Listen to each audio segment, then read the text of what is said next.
নমস্কার বন্ধুরা, এই চ্যানেলে তোমাদের সবাইকে স্বাগত। তো তোমরা সবাই জানো নিশ্চয়ই যে বিএড ২৩-২৫ শিক্ষাবর্ষের ফার্স্ট সেমিস্টারের পরীক্ষা আগামী ২৩শে জুলাই থেকে। তো একদম সময় নেই হাতে, তাই তোমাদের সময় নষ্ট না করে আমি যাতে সবার সাহায্য হয় সেইজন্য আশা করি তোমরা প্রথম দিনের পরীক্ষার জন্য প্রায় প্রস্তুতি নিয়েই ফেলেছো, তাও এখনো যারা জানো না। আমি এখনো বলব যে এই একটা দিনের মধ্যে তোমরা যতটুকু না পড়লে নয় সেটুকু চোখ বুলিয়ে যাও। বাদবাকি ১০ নম্বরের প্রশ্নগুলো পয়েন্ট যেটুকু আছে সেটুকু দেখে যাও। আর শর্ট কোয়েশ্চেন যে ২ নম্বরে সেগুলো হচ্ছে ভালো করে পড়ে যাও।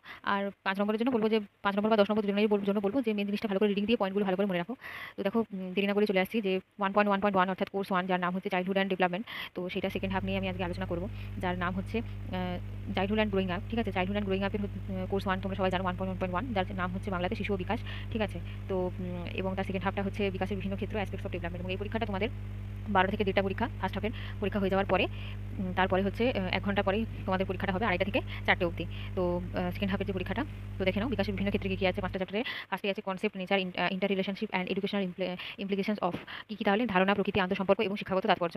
তারপরে আছে খুব একটা ইম্পর্টেন্ট চ্যাপ্টার, সেটা হচ্ছে মোটিভেশন, প্রেরণা। তো প্রেরণা কাকে বলে বা মোটিভেশন কি, এটা নিয়ে খুবই প্রশ্ন আসে। তার মধ্যে অনেক কিছুই আছে, ম্যাসলো, উইনার, ম্যাকলেল্যান্ড। ঠিক আছে, তারপরে হচ্ছে self efficiency, locus of control, anxiety, curiosity. ঠিক আছে, এবং এগুলো কীভাবে ক্লাসরুমে ইম্প্যাক্ট ফেলে এটা। তারপরে অ্যাটেনশন অ্যান্ড ইন্টারেস্ট অর্থাৎ মনোযোগ এবং আগ্রহ। তারপরে রয়েছে ইন্টেলিজেন্স অর্থাৎ বুদ্ধি। এখানে কিন্তু অনেক কিছু তত্ত্ব আছে, গিলফোর্ড, থার্স্টোন, গার্ডিনারের তত্ত্ব এবং মেজারমেন্ট অফ ইন্টেলিজেন্স এবং ভার্বাল এবং নন ভার্বালের কিছু পরীক্ষা আছে, অর্থাৎ বুদ্ধি পরীক্ষার জন্য ভার্বাল এবং নন ভার্বাল কিছু পরীক্ষা এবং ইন্টেলিজেন্ট কোশ্চেন কি অর্থাৎ আইকিউ এবং এডুকেশন। তারপরে রয়েছে দেখো ক্রিয়েটিভিটি অর্থাৎ সৃজনশীলতা, কনসেপ্ট অফ ক্রিয়েটিভিটি অ্যান্ড তারপরে রয়েছে the components of creativity, it's identification and তারপরে হচ্ছে এই সম্পর্ক কিছু নিয়ে নাটারেন্স নিয়ে এই চ্যাপ্টারটা রয়েছে। তো এই ছিল হচ্ছে সেকেন্ড হাফের চ্যাপ্টার। এরপরে আমরা সোজাসুজি চলে যাচ্ছি কী কী আছে সেটা দেখবার জন্য। প্রতিটি ভিডিও না এই ভিডিওতে বলবো যে তোমরা অবশ্যই এতক্ষণে আর কারোর কেউ বাকি নেই যার কাছে পিডিএফ বা জেরক্স কপি বা বই কিছু নেই, এবং এই ভিডিওটা যদি কেউ পরেও দেখে থাকো কোর্স 1-এর জন্য কী কী করবে সেটা তোমাদের কাজে লাগবে। এবং শুধু যে একমাত্র রানিং স্টুডেন্টদের জন্য এটা কাজে লাগবে এরকম নয়। যে ফার্স্ট সেমিস্টারের সাপ্লি পরীক্ষাটা রয়েছে 23 তারিখ থেকে। তো সেটার জন্য তোমরা দেখো ফার্স্ট চ্যাপ্টারে দেখো ধারণা, প্রকৃতি, আন্তঃসম্পর্ক এবং শিক্ষাগত তাৎপর্য। একদম প্রথমে যে পয়েন্টটা রয়েছে সেটা হচ্ছে প্রবৃত্তির অর্থ কি। শুধুমাত্র প্রবৃত্তি বলে কিন্তু প্রশ্ন আসবে না, হয়তো এটা আসতে পারে যে ইনস্টিটিউট কাকে বলে বা ডিফিনিশন অফ ইনস্টিটিউট বা প্রবণতা কাকে বলে। তো দেখো প্রবৃত্তি হচ্ছে এমন একটা মানুষের জন্মগত বা অভ্যন্তরীণ আচরণের ধরন যা নির্দিষ্ট উদ্দীপকের দ্বারা ঘটে। অর্থাৎ কোনো একটা ধরো তোমাদের কোনো একটা আচরণ যেটা হচ্ছে তোমরা নিজেদের ইচ্ছে মতো করতে পারো। কোনো একটা উদ্দীপক হলো, সেখানে এবং উদ্দীপনার সৃষ্টি হলো এবং তার দরুন তোমরা যে আচরণটা প্রদর্শন করলে, ঠিক আছে, সেটাকেই বলা হচ্ছে প্রবৃত্তি। তারপরে দেখো 2 নম্বরের জন্য অনেক কিছু মনোবিদ ম্যাকডোনাল্ডের একটি মতবাদ দেওয়া আছে। প্রবৃত্তি হলো এক ধরনের অভ্যন্তরীণ জৈব মানসিক প্রবণতা যা বিশেষ বা নির্দিষ্ট শ্রেণীর বস্তুকে প্রত্যক্ষ করতে এবং তার প্রতি মনোযোগী হতে বাধ্য করে এবং সেই সঙ্গে বিশেষ এক ধরনের আবেগ সৃষ্টি করে, যার ফলস্বরূপ আমরা বস্তুর পরিপ্রেক্ষিতে প্রতিক্রিয়া করি। তারপরে দেখো মনোভাব বলতে কী বলছে, এটা প্রশ্ন আসে যে অ্যাটিটিউড বলতে কী। হয়তো এটা ঘুরিয়ে অন্যভাবে আসে, তো ইংলিশটা আমরা মনে রাখলে তোমরা হবে। এখানে দেখো প্রথমেই একজন হচ্ছে বিশিষ্ট মানুষের উদ্ধৃতি তুলে দেওয়া হয়েছে। তো এটা এই মুহূর্তে যেহেতু একেবারে সময় নেই, তোমরা কিন্তু এই ধরনের প্রশ্নগুলো পড়ার চেষ্টা করবে না, একেবারে সহজ ভাষা যেটুকু লেখা যায় সেটাই হচ্ছে বলার চেষ্টা করবে। তো দেখো আমরা দেখে নিচ্ছি যে মনোভাব কাকে বলে। এখানে দেখো এক কথায় মনোভাব দেওয়া আছে যে ব্যক্তি, বস্তু বা বিষয়ের প্রতি মূল্য নির্ধারণমূলক প্রতিক্রিয়াই হলো মনোভাব। এরপর দেখো মনোভাবের দুটি বৈশিষ্ট্য কী। মনোভাব হচ্ছে বিষয়গত মূল্যায়ন নির্ধারণমূলক প্রতিক্রিয়া এবং মনোভাবের প্রকৃতি আপেক্ষিক। এটি ব্যক্তি, সময়, বিষয়, পরিস্থিতি ভেদে পরিবর্তিত হয়। এরপর দেখো প্রবৃত্তি হচ্ছে ইংলিশটা কি, ইনস্টিংক্ট। ঠিক আছে, প্রবৃত্তির বৈশিষ্ট্য ফার্স্টেই বলবে যে প্রবৃত্তি কিন্তু উদ্দীপকের দ্বারা ঘটে। এটি কোনো এক রকমের আচরণের ধরন, তারপরে এটি প্রাণীর অভ্যন্তরে জন্মগতভাবে তৈরি হয়। হয়তো ধরো কোনো একটা ছোটো শিশুটি জন্মেছে, তাকে কি আমরা শিখিয়ে দিয়েছি যে কীভাবে কাঁদতে হয় বা কীভাবে রেসপন্স করতে হয়। ঠিক আছে, তো সেটা তো নিজেই জন্মগতভাবেই সেটা একটা আচরণ। তো এই ধরনের, এবং এইখানে দেখো এই ধরনের আচরণ নির্দিষ্ট এবং অপরিবর্তনীয়। তারপরে দেখো প্রক্ষোভ বা ইমোশনটি। ঠিক আছে, এই ইংলিশ টার্মগুলো আমি বারবার বলছি, মনে রেখে দেবে। তার ফলে কী হবে, তোমাদের কিন্তু পরীক্ষার সময় আশা করি তোমাদের হেল্প হবে প্রশ্ন যদি ঘুরিয়ে দেওয়া থাকে। তো ইমোশন কী, দেখো ইমোশন হচ্ছে একটি জটিল মানসিক প্রক্রিয়া। যা ইমোশন মানে কি, ইমোশন মানে আনন্দ, দুঃখ, হ্যাঁ, ভয়, হিংসে, এই ধরনের অনেক রকমের ইমোশন রয়েছে। ঠিক আছে, যেটা বয়স বৃদ্ধির সাথে সাথে বাড়তে থাকে। হয়তো প্রথমে বয়সে ছোটোবেলায় তুমি জানতেই না যে হিংসে করা কাকে বলে, আস্তে আস্তে জানলে। বা দুঃখ কী জিনিস, টেনশন কী জিনিস। ঠিক আছে, টেনশনটা যদিও একটা ইমোশন নয়, তবুও বলছি দুঃখটা কী জিনিস তো জানতে না, আস্তে আস্তে সময়ের সাথে সাথে সেটা বুঝতে পেরেছো বা আমরা সবাই বুঝতে পারি। তারপরে দেখো প্রক্ষোভের বৈশিষ্ট্যগুলি কী। প্রক্ষোভ হচ্ছে একটা প্রকারের জটিল মানসিক অনুভূতি এবং প্রক্ষোভের নিয়ন্ত্রণ করা সম্ভব। যেটা হচ্ছে যদি আমরা বলি যে মনোভাব কিন্তু নিয়ন্ত্রণ করা সম্ভব নয়, কারণ মনোভাব নয়, প্রবৃত্তি অর্থাৎ ইনস্টিংক্ট কিন্তু নিয়ন্ত্রণ করা সম্ভব নয়, সেটা নির্দিষ্ট এবং অপরিবর্তনীয়, কিন্তু ইমোশন কিন্তু আমরা চেঞ্জ করতে পারি। তারপরে দেখো শিক্ষাক্ষেত্রে প্রক্ষোভের গুরুত্বগুলি কী, এটা খুব ইম্পর্টেন্ট একটা প্রশ্ন। এখানে দেখো শিক্ষা সহায়ক আবেগের জাগরণে শিক্ষকগণ কিন্তু উদ্যোগী হতে পারেন। অর্থাৎ শিক্ষার্থীদের মধ্যে জ্ঞান লাভ করার যে কৌতূহল, সেটা কিন্তু শিক্ষক বাড়াতে পারেন নিজ গুণে এবং শিক্ষার্থীকে আকর্ষণীয়ভাবে। অর্থাৎ এটা এখন যেটা বলা হয় যে শিক্ষা ব্যবস্থাটা সেটা হচ্ছে কিন্তু যাতে শিশু মনকে আকর্ষণ করে, হ্যাঁ, বা তাদের মনের মধ্যে কৌতূহল বাড়িয়ে তোলে, সেই ধরনের চেষ্টাই করা হয়। তো সেটা হচ্ছে দেখো প্রক্ষোভ, সেটাও কিন্তু এক প্রকারের প্রক্ষোভ। ঠিক আছে, সেটা হচ্ছে এখানে বলা হয়েছে, যেটা বলা হয়েছে দেখো যে শিক্ষক আসলে প্রক্ষোভ সম্পর্কে সচেতন থাকলে শ্রেণীকক্ষে শিক্ষার্থীদের নিয়ন্ত্রণে তার সুবিধা লাভ করবে। এছাড়া কীভাবে তাদেরকে শিক্ষা দিতে হবে বা তারা কীভাবে আনন্দদায়ক উদ্দীপকের সঙ্গে সহজ বিষয় আয়ত্ত করতে পারবে, এই ধরনের জিনিসগুলো হয়ে থাকে। এবং এখানে হচ্ছে প্রক্ষোভের গুরুত্ব অপরিসীম। তারপরে দেখো সংযুক্তি অর্থাৎ অ্যাটাচমেন্ট কি। অ্যাটাচমেন্ট হচ্ছে অ্যাটাচমেন্ট হচ্ছে ধরো তোমার সারাদিনটা কিছু ভালো লাগছে না, কিন্তু হয়তো এমন কিছু মানুষ আছে যেখানে যাদের সাথে, বা মানুষ বলবো না, হয়তো এমন কিছু অনুভূতি আছে যেখানে, বা এমন কিছু মানুষের সঙ্গতা আছে বা যাদের নৈকট্য আছে যেখানে তোমাদের হাজার অশান্তির মধ্যেও সব কিছু তোমাদের একটু স্বস্তির আশ্বাস দিয়ে যায়। তো সেইটাকেই বলা হচ্ছে, এই যে অনুভূতিটা, সেটাকে বলা হচ্ছে সংযুক্তি বা অ্যাটাচমেন্ট। ঠিক আছে, এটা তোমরা নিজেদের ভাষায় বুঝিয়ে লিখতে পারবে। আমি যতটুকু মনে হলো বললাম যাতে তোমাদের সুবিধা হয়। প্রবৃত্তি এবং প্রক্ষোভের পার্থক্যগুলি কী কী? প্রক্ষোভের কয়েকটি শিক্ষাগত গুরুত্ব। প্রক্ষোভের শিক্ষাগত গুরুত্ব এক্ষুনি আমরা করলাম। এবারে প্রবৃত্তি আর প্রক্ষোভের বলতে হচ্ছে কি, দেখো প্রবৃত্তি যেটা বলছিলাম আমি, যে প্রবৃত্তি এবং প্রক্ষোভ নিয়ন্ত্রণ করা সম্ভব, হ্যাঁ, প্রবৃত্তি নিয়ন্ত্রণ করা সম্ভব নয়, এগুলি কিন্তু এখানে লেখা আছে। তারপরে একটা হচ্ছে জন্মগত, একটা হচ্ছে অভিজ্ঞতাপূর্ণ, এটা একটা ধরনের আচরণের ধরন, আর প্রক্ষোভ হচ্ছে একটা জটিল মানুষের অনুভূতি। এরপরে বাকিটা পড়বে তোমরা। তো এখানে দেখো, এখানে বলেছে যে প্রাক্ষবিক বুদ্ধি যে কোনো 4টি উপাদান। ঠিক আছে, প্রাক্ষবিক বুদ্ধি যে কোনো 4টি উপাদান বলতে এই যে এখানে তাও গোলম্যানের প্রাক্ষবিক বুদ্ধির 5টি উপাদানের কথা বলা হয়েছে, যেটা 5 নম্বরের প্রশ্ন। দেখো এখানে এত বড় প্রশ্নের ক্ষেত্রে এটুকুই বলবো যে পরীক্ষার আগে যখন এটা একদিনে কিন্তু এই প্রশ্নটা মুখস্থ করা, একটু মুখস্থ করলেও হয়তো তাৎক্ষণিকভাবে ভুলে যাওয়াটা স্বাভাবিক। তাই 5টা পয়েন্ট তোমরা কিন্তু মনে রাখবে, তারপর নিজের মতো যথাসম্ভব গুছিয়ে লেখা সম্ভব। নিজের পক্ষকে জানা, নিজের পক্ষকে নিয়ন্ত্রণ করতে পারা, নিজেকে উদ্দীপিত করতে পারা এবং অন্যের পক্ষকে চিহ্নিত এবং প্রভাবিত করতে রাখা, করতে পারা। তারপরে রয়েছে সম্পর্ক বজায় রাখতে পারা। দেখো আগে চ্যাপ্টার 10 নম্বরের প্রশ্ন সেরকম ইম্পর্টেন্ট নেই, তবে এরপরে হচ্ছে মোটিভেশন, অর্থাৎ সেকেন্ড চ্যাপ্টারে চলে আসছে প্রেরণা বা মোটিভেশনটা কি, প্রেরণা কি, যে কোনো 4টি নির্ধারক কী কী, অনুরাগ, মূল্যবোধ, আকাঙ্ক্ষা স্তর এবং অভ্যাস, বহির্জাত প্রেরণা কি, এক্সট্রিনসিক মোটিভেশন এবং ইন্ট্রিনসিক মোটিভেশন কি। ঠিক আছে, তারপরে বলছে মোটিভেশন কি, প্রেরণা। অভ্যন্তরীণ, এই যে প্রেরণা হচ্ছে খুব ইম্পর্টেন্ট একটা প্রশ্ন। প্রেরণা হলো একটি অভ্যন্তরীণ শক্তি যা লক্ষ্যমুখী আচরণকে উজ্জীবিত করে।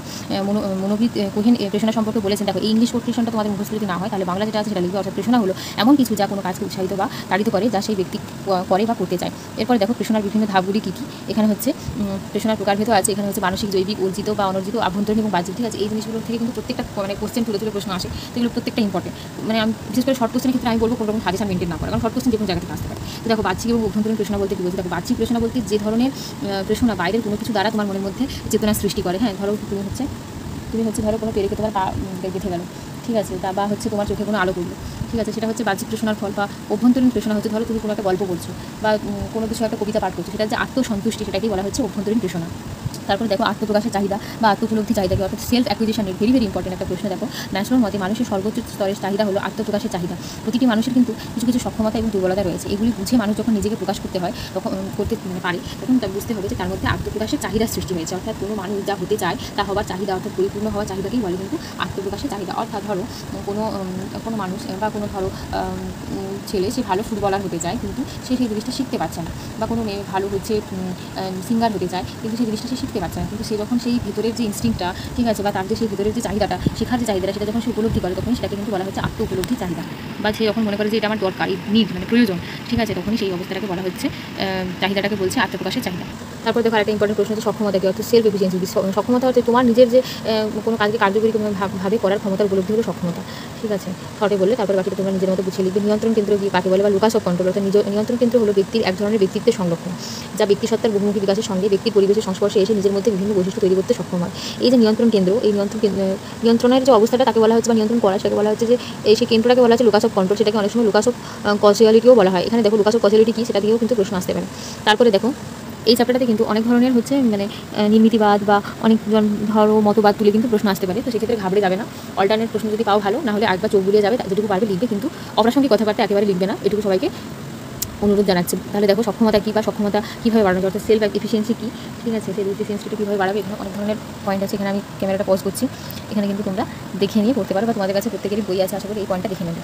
তারপরে দেখো শিক্ষণের ক্ষেত্রে শিক্ষার্থীদের পেশনা সৃষ্টি করার বিভিন্ন কৌশলগুলি ব্যাখ্যা করুন। এখানে অনেকগুলো পয়েন্ট আছে এবং আবার বলবো যে নতুন এডিশনের বই যদি হয় সেটা কিনবার চেষ্টা করবে, তাহলে ভালো হবে। এবার আরেকটা ইম্পর্টেন্ট প্রশ্ন দেখো, ওয়াইনারের কারণ নির্দেশক তত্ত্বে উল্লিখিত 3টি নির্দেশক মাত্রা সম্পর্কে সংক্ষিপ্ত আলোচনা করুন। অর্থাৎ attribution theory of motivation, Weiner's attribution theory of motivation. এখানে দেখো এখানে এই যে নিয়ন্ত্রণের এই যে 3টে বলেছে যে নির্দেশক কি, নিয়ন্ত্রণের কেন্দ্র অর্থাৎ লোকাস অফ কন্ট্রোল, স্থায়িত্ব, স্টেবিলিটি এবং নিয়ন্ত্রণ যোগ্যতা। বেসিক যে জিনিসটা হচ্ছে কি দেখো, বেসিক্যালি এই যে এখানে যে জিনিসটা আছে যে এখানে একটা নিয়ন্ত্রণের কেন্দ্র রয়েছে, ব্যক্তি তার সাফল্য বা ব্যর্থতার কারণ হিসেবে কোনো কারণকে বিশ্বাস করছে, ঠিক আছে, সেটা বাহ্যিক বা অন্তর্নিহিত যে কোনো কারণ হতে পারে। এবারে সেই যে উপলব্ধিটা যখন সে করছে বা যে কারণের জন্য ব্যক্তি সফল বা ব্যর্থ হয়েছে সেটি সম্বন্ধে ওই ব্যক্তির উপলব্ধি কী ধরনের, সেটা কিন্তু স্থায়ী বা অস্থায়ী হবে। তো এইটাকে যে এই যে স্থায়িত্ব, সেই পজিশনটাকে এভাবে বলা হচ্ছে। তারপরে দেখো নিয়ন্ত্রণ যোগ্যতা, যে কারণে একটি কথা ব্যক্তি ভাবছে সেটিকে কি সে নিয়ন্ত্রণ করতে পারে না পারে না, এটি দু রকমের হতে পারে, নিয়ন্ত্রণযোগ্য ও নিয়ন্ত্রণহীন। ঠিক আছে, এইভাবে জিনিসটা আলোচনা করা হয়েছে শর্টে। এবারে দেখো রচনাত্মক প্রশ্ন কিন্তু এটা খুব ভালোভাবে দেওয়া আছে যে শিক্ষাগত গুরুত্ব সহ ওয়াইনারের প্রেরণার কারণ নির্দেশক তত্ত্ব আলোচনা করুন। এই জিনিসটা এই যে দেখো এখানে হচ্ছে 3টে যে নির্দেশক আছে সেইখানে আলোচনা করা হয়েছে, 3টে কি নির্দেশক, এবং নির্দেশকের যে ভালো করে টেবিল করে দেওয়া আছে যে নির্দেশক উপাদান কি, নির্দেশকের মাত্রা, নির্দেশকটা আভ্যন্তরীণ না বাহ্যিক, তার স্থায়িত্ব কতটা, সেটা স্থায়ী না অস্থায়ী, এবং এটা কি নিয়ন্ত্রণ সম্ভব না নিয়ন্ত্রণ নয়, সেভাবে লেখা হয়েছে। তারপরে দেখো ওয়াইনারের তত্ত্বে শিক্ষাগত তাৎপর্য, অর্থাৎ শিক্ষাক্ষেত্রে এই জিনিসটা আমাদের কোন কাজে লাগবে। যেহেতু আমরা একটা বিএডের কোর্স করছি, সেখানে আমরা পরবর্তীকালে যাকে পড়াবো সেই শিক্ষার্থীদের কিন্তু ওপরে এই জিনিসগুলো অ্যাপ্লাই করবার জন্য এই মূলত আমাদের এই পেপারটা চাইল্ড সাইকোলজির পেপারটা। তো এটা আশা করি তোমাদের কাজে লাগবে, কিন্তু সেই প্রশ্ন অনেক দূরে, সেই পরিস্থিতিও অনেক দূরে। তো মূলত যে পরীক্ষা আছে সামনে সেটার দিকে নজর দেওয়া ভালো। এটা দেখো, এটা খুব ইম্পর্টেন্ট যে ম্যাসলোর প্রেষণা তত্ত্বটি সংক্ষেপে আলোচনা করো, এবং এই শিক্ষাগত তাৎপর্যটাও দেখো। ম্যাসলোর যে প্রেষণা তত্ত্ব, অর্থাৎ এখানেও কিন্তু মোটিভেশন থিওরি একটা ম্যাসলো, যে তিনি একজন খুব, দেখো ম্যাসলো হচ্ছে একজন সাইকোলজিস্ট, এবং সেখানে তিনি কিছু তথ্য দিয়েছেন, ঠিক আছে। এবং এখানে দেখো বেসিক্যালি জিনিসটা হচ্ছে যে এখানে এই যে উল্টানো যে পিরামিডটা আছে, এখানে হচ্ছে এই পয়েন্টগুলো কিন্তু দেওয়া যায়, অর্থাৎ শারীরবৃত্তীয় চাহিদা কিন্তু সেরকম যে খাওয়ার যে চাহিদা, ঠিক আছে, তারপরে বাসস্থানের যে চাহিদা, ঠিক আছে, এই জিনিসগুলো কিন্তু বা যৌন চাহিদাও হতে পারে, ঠিক আছে। তো সেই চাহিদাটা কিন্তু সবার নিচে রয়েছে। তারপরে দেখো নিরাপত্তার চাহিদা, অর্থাৎ আগে আমি খেয়ে নিলাম, ঠিক আছে, তারপরে আমি নিরাপত্তা চাহিদা, তারপরে আমাকে সেফ থাকতে হবে, ঠিক আছে। তারপরে হচ্ছে অন্তর্ভুক্তি চাহিদা, অর্থাৎ লাভ অ্যান্ড বিলঙ্গিংনেস নিড, তারপরে আত্মশ্রদ্ধা, অর্থাৎ সেলফ এস্টিম নিড, তারপরে হচ্ছে জ্ঞানের চাহিদা, সেখানে মনে হচ্ছে আমি কিছু একটা লাভ করি, অর্জন করি, বা নান্দনিক চাহিদা, অর্থাৎ আমি কিছু একটা অ্যাচিভ করলাম এবং সেটা সমাজে একটা ভালো কোনো একটা প্রভাব যেন ফেলে, বা যেটা কোনো রকম সামাজিক কাজ করলে যারা ধরো নিজেদের মধ্যে একটা সেলফ স্যাটিসফ্যাকশন বোধ করে, সেই চাহিদাটার কথা বলা হয়েছে। এবং আত্মপ্রকাশের চাহিদা, এবং সেখানে সেলফ অ্যাকুইজিশন নিড, এবং সে কী, সেটা কেন, সেই যে তখন যে নিজেকে জানার যে চাহিদাটা তৈরি হয়, সেটা কিন্তু সবার উপরে রয়েছে। তাহলে মনে থাকবে, তাহলে প্রথমে হলো শারীরবৃত্তীয় চাহিদা, নিরাপত্তা চাহিদা, অন্তর্ভুক্তি চাহিদা, তারপর আত্মশ্রদ্ধা চাহিদা, জ্ঞানের চাহিদা, তারপর নান্দনিক চাহিদা এবং আত্মপ্রকাশের চাহিদা, ঠিক আছে। এই 7টা পয়েন্ট কিন্তু তোমরা মনে রাখবে। এবং ম্যাসলোর তত্ত্বের শিক্ষাগত তাৎপর্য, এই জিনিসগুলো আই থিঙ্ক গতবারে চলে এসেছে, তাও এগুলো কিন্তু 5 নম্বরের জন্য আসতে পারে বা নাও আসতে পারে। তো একবার বলবো যে চোখ বোলাতে। তারপরে দেখো ম্যাকলিল্যান্ডের প্রেষণা তত্ত্বটি, ম্যাকলিল্যান্ডও কিন্তু একজন সাইকোলজিস্ট, সেখানে হচ্ছে তার প্রেষণা তত্ত্বটি বলা হচ্ছে যে কীভাবে সাফল্য লাভ হতে পারে, বা কীভাবে ইনস্টিংক্টটা হচ্ছে বা এই মোটিভেশন থিওরিটা কাজ করবে, সেখানে তিনি কিন্তু কিছু ইকুয়েশন দিয়েছেন, এবং ইকুয়েশনের মাধ্যমে জিনিসটা হচ্ছে তিনি ডিসক্রাইব করেছেন। তো আশা করি এই ভিডিওটা এরকম ডিসক্রাইব করতে গেলে অনেকটাই বড় হবে, তাও আমি তোমাদের সবাইকে বলবো যে নিজেদের কাছে যেহেতু বই আছে, জিনিসগুলো কিন্তু অবশ্যই উল্টে পাল্টে দেখবে। এখানে দেখো ম্যাকলিল্যান্ডের তত্ত্বের শিক্ষাগত তাৎপর্য কি জানতে চাওয়া হয়েছে। তারপর দেখো মনোযোগ এবং আগ্রহ, থার্ড চ্যাপ্টারে চলে এসেছে মনোযোগের পরিসর কাকে বলে, হ্যাঁ, বা পরিসর কতটুকু, বা ব্যাপ্তি বা বিস্তৃতি কী, ঠিক আছে। এখানে হচ্ছে মনোযোগের ব্যাপ্তি হলো যে একটা নির্দিষ্ট সময় দৈর্ঘ্য যেখানে কোনো ব্যক্তি নিজের চিন্তাকে বা আগ্রহ ধরে রাখতে সক্ষম, অর্থাৎ তোমার মনোযোগ বা হচ্ছে অ্যাটেনশন, ঠিক আছে, তুমি কতক্ষণ তুমি নির্দিষ্টভাবে বসে জিনিসটা শুনতে পারবে, সেই পরিসরটাকে বলা হচ্ছে মনোযোগের পরিসর। মনোযোগ কি, অ্যাটেনশন হচ্ছে এটা একটা উদ্দীপনা, এবং মনোযোগী এই জিনিসগুলো চলে আসছে। তারপর মনোযোগের বৈশিষ্ট্য কী, হ্যাঁ, তারপরে হচ্ছে দেখো আরেকটা প্রশ্ন সেটা হচ্ছে যে অর্জিত আগ্রহ কী, অর্থাৎ অ্যাকোয়ার্ড ইন্টারেস্ট কী। তারপরে দেখো ইচ্ছা প্রণোদিত বা ইচ্ছা নিরপেক্ষ মনোযোগের পার্থক্য লেখা, যে ঐচ্ছিক এবং অনৈচ্ছিক মনোযোগ, বা differentiate between volitional attention and non volitional attention. এই জিনিসগুলো ইংলিশ টার্মগুলো কিন্তু মনে রাখবে, না হলে কিন্তু এই যে আগের চ্যাপ্টার যেটা পড়লাম প্রেষণা, সে অভ্যন্তরীণ, বাহ্যিক, নিরপেক্ষ, সাপেক্ষ, হ্যাঁ, এই জিনিসগুলো কিন্তু ভুলে যাওয়ার সম্ভাবনা প্রবল। তাই একবার দেখো এখানে এই জিনিসগুলো কিন্তু তোমরা দেখে রাখবে। তারপর দেখো মনোযোগ এবং আগ্রহের মধ্যে সম্পর্কটি দেখো, এটা একটা 5 নম্বরের প্রশ্ন। তারপর দেখো বুদ্ধি অর্থাৎ ইন্টেলিজেন্স চ্যাপ্টার, এটা খুব ইম্পর্টেন্ট একটা চ্যাপ্টার, যেখানে বুদ্ধাঙ্ক বা আইকিউ কাকে বলে, আইকিউ যে ফর্মুলা, হ্যাঁ, আইকিউ সমান কি আমরা জানি, মানসিক বয়স বা সাধারণ বয়স × 100, সেই আইকিউটাকে কিন্তু এখানে কি সেটা বলতে হবে তোমাদেরকে, ঠিক আছে। আর বিনে হচ্ছে একজন সাইকোলজিস্ট, যেখানে তার পরীক্ষায় তিনি হচ্ছে বয়সের ধারণার পরিবর্তন করেন, এবং তার পদ্ধতি উপরে নির্ভর করে বা ভিত্তি করে উইলিয়াম স্টার্ন বুদ্ধির পরিমাপ সংখ্যা দ্বারা একটি সূচক তিনি পরিবর্তন করেন। এই সূচককে বুদ্ধাঙ্ক বা আইকিউ বলা হয়, ঠিক আছে। যে কোনো দুটি ভাষাহীন বুদ্ধি পরীক্ষার নাম লিখুন, অর্থাৎ ভাষাহীন পরীক্ষা বলতে যে ধরো যে পরীক্ষাতে বুদ্ধি পরিমাপ করবে কিন্তু সেখানে কোনো রকম ভাষা উচ্চারিত হবে না, ঠিক আছে, সেই রকম পরীক্ষাগুলোকে বলা হচ্ছে ভাষাহীন পরীক্ষা। যেখানে হচ্ছে বিয়ারবর্নের ফর্ম বোর্ড পরীক্ষা, ঠিক আছে, বা আর্মি বিটা পরীক্ষা। এবং তারপরে দেখো সর্বোপরি বুদ্ধি কী, ঠিক আছে, এই প্রশ্নটা চ্যাপ্টার থেকে আসে। এবং এই যে বুদ্ধাঙ্ক পরিমাপের সূত্র কী, প্রাকৃতিক বুদ্ধি কী, ঠিক আছে, বুদ্ধির অভিক্ষা কী, ঠিক আছে। তারপরে দেখো কীভাবে শিক্ষণ, এই যে শিক্ষণ আর শিখন মানে কিন্তু জিনিসটা লার্নিং, শিখন মানে লার্নিং, শিক্ষণ মানে কিন্তু টিচিং। এই প্রক্রিয়ায় বহুমুখী বুদ্ধির তত্ত্ব কীভাবে শ্রেণীকক্ষে প্রয়োগ করবে সেই বিষয়ে জানতে চাওয়া হয়েছে। এই জিনিসগুলো কিন্তু তোমাদেরকে একটু রিডিং করে যেতে হবে, নাহলে তোমরা কিন্তু ভালোভাবে বুঝতে পারবে না। তারপরে দেখো বুদ্ধি প্রকৃতি কী আলোচনা করো। তারপরে যে কোনো একটি ভাষাযুক্ত বুদ্ধির পরীক্ষা, এখানে ভাষাযুক্ত পরীক্ষা বলতে তোমাদেরকে তো স্ট্যানফোর্ডের যে সংস্করণ পরীক্ষা আছে, ঠিক আছে, আর্মি আলফা পরীক্ষা আছে, সেই জিনিসগুলোর মধ্যে যে কোনো একটা যেহেতু বলেছে, তাই দেখো ভাষাযুক্ত অধিকার কিন্তু এখানে স্ট্যানফোর্ড সংস্করণটা দেওয়া রয়েছে। তারপরে দেখো আরেকটা এখানেই ভালোভাবে আরও একটা প্রশ্ন দেওয়া আছে, যে সংক্ষিপ্ত আকারে একটি ভাষাগত বুদ্ধির অধিকার সম্পর্কে আলোচনা করো। এই স্ট্যানফোর্ড সংস্করণটা আবার দেওয়া আছে, ঠিক আছে। তারপরে দেখো ভাষা, তাহলে বোঝা গেল যে ভাষাগত পরীক্ষা হচ্ছে স্ট্যানফোর্ড সংস্করণ, ভাষাবিহীন পরীক্ষা হচ্ছে ডিয়ারবর্নের ফর্ম বোর্ড অভিক্ষা, ঠিক আছে। এই পরীক্ষাগুলো তোমরা কিন্তু মাথায় রাখবে। তারপরে দেখো এই প্রশ্নটা কতবারে চলে এসেছে বড় প্রশ্ন হিসেবে, তো একবার রিং মারবে, আর না হলে যদি মনে হচ্ছে যে এটা স্কিপ করবে তো স্কিপ করতেও পারো। দেখো থার্ড শ্রেণীর তত্ত্ব অনুযায়ী যে কোনো 5টি প্রাথমিক মানসিক শক্তির আলোচনা করো। এই যে ভাষাগত উপাদান, স্থানিক উপাদান, সংখ্যাতাত্ত্বিক উপাদান, স্মৃতিগত উপাদান, শব্দগত উপাদান, প্রত্যক্ষগত উপাদান, যুক্তি নির্ণয়ের উপাদান, ঠিক আছে। থার্ড শ্রেণীর তত্ত্বের শিক্ষাগত গুরুত্ব কী, এটাও। তারপরে দেখো এই যে হাওয়ার্ড গার্ডনারের বহুমুখী বুদ্ধি তত্ত্ব, এটা কিন্তু আলোচনা করতে বলেছে একদম 10 নম্বরের একটা প্রশ্ন, কিন্তু খুব গতবারে আসেনি, তো এবারে আসার সম্ভাবনা রয়েছে। আরেকটা প্রশ্ন দেখো বুদ্ধি বলতে আপনি কী বোঝেন, এবং SOI মডেল, এই যে জিনিসগুলো যখন তুলে দেওয়া হয় তখন কিন্তু জিনিসটা না জানলে একেবারে বানিয়ে লেখা যায় না। তো এই প্রশ্নগুলো যদি তোমাদের খুব ভালোভাবে রেডি থাকে তবেই লিখবে, নাহলে কিন্তু লেখার কোনো রকম দরকার নেই। অল্টারনেটিভ প্রশ্ন থাকলে সেই প্রশ্নগুলো কিন্তু আমি অ্যাটেন্ড করার কথা বলবো। SOI মডেলের প্রক্রিয়াগত মাত্রাটি ব্যাখ্যা দিন, এই মডেলের দুটি শিক্ষাগত তাৎপর্য বিবৃত করুন। তারপরে দেখো প্রক্রিয়াগত মাত্রা, ঠিক আছে, তারপরে শিক্ষাগত তাৎপর্য কী, তারপরে দেখো এই যে অভ্যন্তরীণ এবং বাহ্যিক প্রেষণা, এখানে কিন্তু মোটিভেশন যে চ্যাপ্টারটা সেই প্রশ্নটা এখানে চলে এসেছে, যদি এটা আসার কথা নয়, রিপিট হয়ে গেছে। এই প্রশ্নটা কিন্তু ইম্পর্টেন্ট প্রশ্ন। আরেকটা দেখো গিলফোর্ডের বুদ্ধি সংগঠন সংক্রান্ত তত্ত্বের বর্ণনা দিন, এটাও হচ্ছে বড় প্রশ্নের জন্য তোমরা দেখবে। আর এখানে দেখো এখানে হচ্ছে সব কেটে দেওয়া আছে, যদি বুঝতে অসুবিধা হয় তাহলে নিজেদের মতো পড়াটা পড়ে যতটুকু বুঝে লেখা যায় ততটুকু লিখবে। তারপরে দেখো একবার শেষ চ্যাপ্টারে চলে এসেছে সৃজনশীলতা বা ক্রিয়েটিভিটি। এই চ্যাপ্টার থেকে কিন্তু তোমরা পরের প্রশ্ন আসলে মানে লিখতে পারবে, বা 5 নম্বরের প্রশ্ন আসলে। দেখো সৃজনশীলতা কাকে বলে? ক্রিয়েটিভিটি বলতে একেবারে বুঝবে যে উপাদান বা যে বৈশিষ্ট্য তোমাকে আর 5 জনের থেকে আলাদা করে তাকে কিন্তু সৃজনশীলতা বলে। ঠিক আছে, ধরো তুমি ভালো আঁকতে পারো, তুমি ভালো সুন্দর করে কথা বলতে পারো, তুমি গুছিয়ে ঘর বসাতে পারো, বা কোনো হ্যান্ড এমব্রয়ডারি কাজ করতে পারো, সেটাই হচ্ছে কিন্তু তোমাদের সৃজনশীলতা। ঠিক আছে, সৃজনশীলতার প্রধান 3টি উপাদান কী? দেখো মৌলিকতা অর্থে ইউনিক কোনো একটা জিনিস থাকবে, তার মধ্যে সেটা কার্যকরিতা হবে এবং কখনোই সেটা স্বার্থপরতা বা ধ্বংসের দ্বারা চালিত হবে না।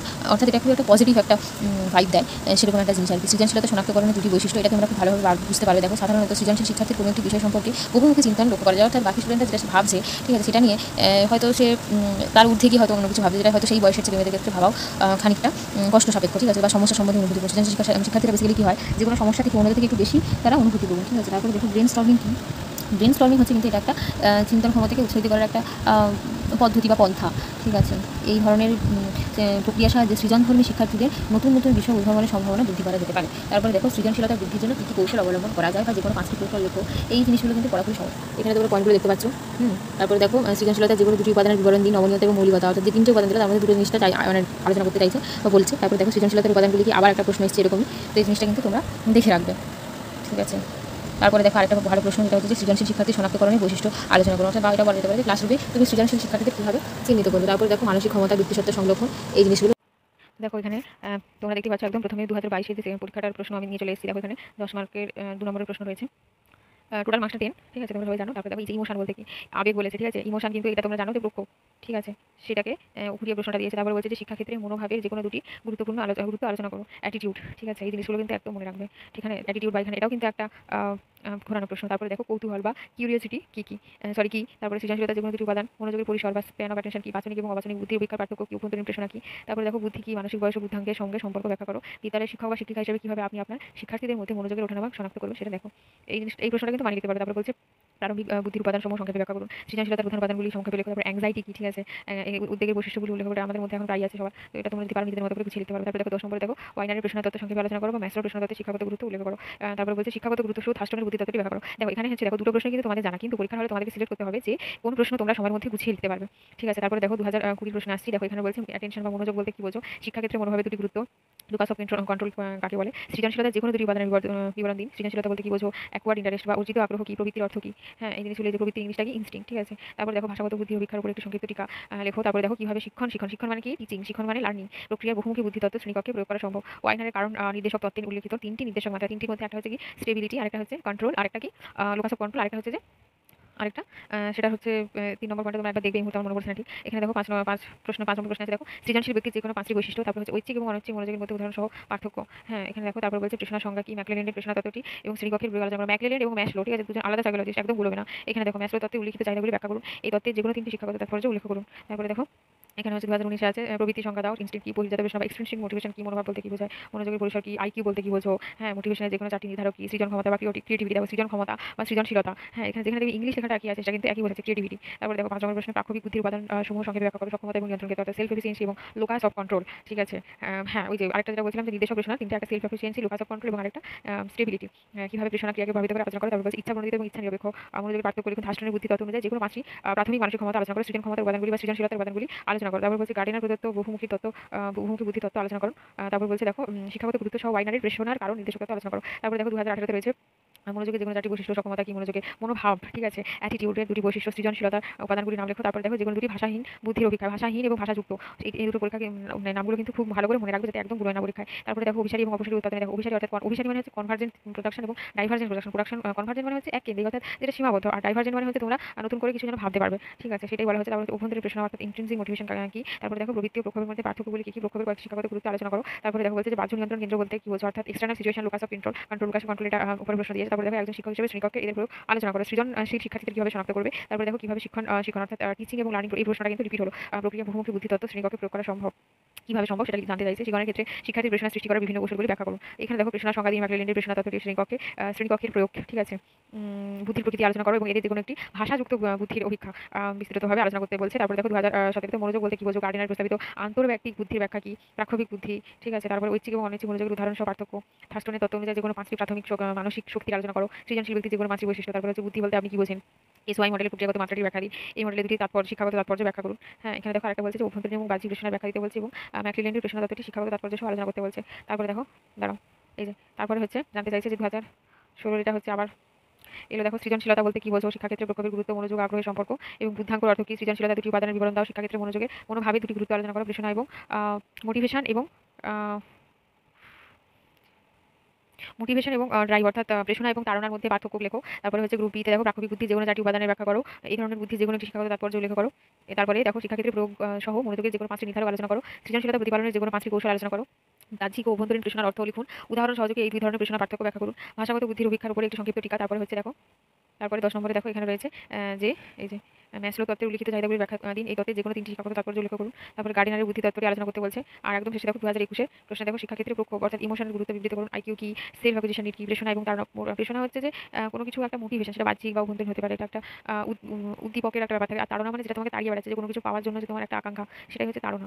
মনোভাবে দুটি বৈশিষ্ট্য লেখো। বহির্জাত প্রেষণা কি, এটা তোমরা জানো। মনোযোগ, আগ্রহের সম্পর্ক ব্যাখ্যা করো। তারপরে 5 নম্বরে দেখো, শিক্ষাক্ষেত্রে প্রয়োগ সহ মনোযোগের যে কোনো 5টি নির্ধারক আলোচনা করে তোমরা পাবে বইতে। ইচ্ছা প্রণোদিত এবং ইচ্ছা নিরপেক্ষ মনোযোগের মধ্যে পার্থক্য, সৃজনশীল শিক্ষার্থীদের বৈশিষ্ট্য বা শনাক্তকরণ, সৃজনশীলতা প্রতিপালনের যে কোনো 5টি কৌশল, শিক্ষণের ক্ষেত্রে শিক্ষার্থীর প্রেষণা সৃষ্টি করার বিভিন্ন কৌশল ব্যাখ্যা করুন। এসওয়াই মডেলের প্রক্রিয়াগত মাত্রাটি ব্যাখ্যা দিন। এই মডেলের দুটি শিক্ষাগত তাৎপর্য বিবৃত করুন। শিক্ষাগত তাৎপর্য সহ গার্ডিনারের বুদ্ধি তত্ত্বটি আলোচনা করুন। এই হচ্ছে তোমাদের আজকে নিয়ে পুরো কোর্স 1 এর একদম সেকেন্ড হাফটা শেষ করার মধ্যে দিয়ে পুরো ফার্স্ট সেমিস্টারের যে 7টা পেপার আছে তার ভিডিও সম্পূর্ণ হলো। তোমরা যদি চাও বাকি পরীক্ষাগুলোর জন্য ভিডিও দেখবে, সেগুলো আমার ইউটিউব চ্যানেলেই রয়েছে, ডেসক্রিপশন বক্সে দেখতে পারো বা প্লেলিস্টে গিয়ে দেখতে পারো। তো ভয়ের কিছু নেই, পরীক্ষা তোমাদের ভালো হবে, নিশ্চিন্তে যাও। এবং এই বিষয়ে তোমাদের যদি আর কোনো প্রশ্ন থাকে অবশ্যই জানিও, এবং লাইক, কমেন্ট এবং শেয়ারটা অবশ্যই করো। দেখা হচ্ছে অন্য ভিডিওতে। পরীক্ষা তোমাদের ভালো হবে, আমি প্রত্যেকবারই বলি, ভয়ের কিছু নেই। সবাই ভালো থেকো।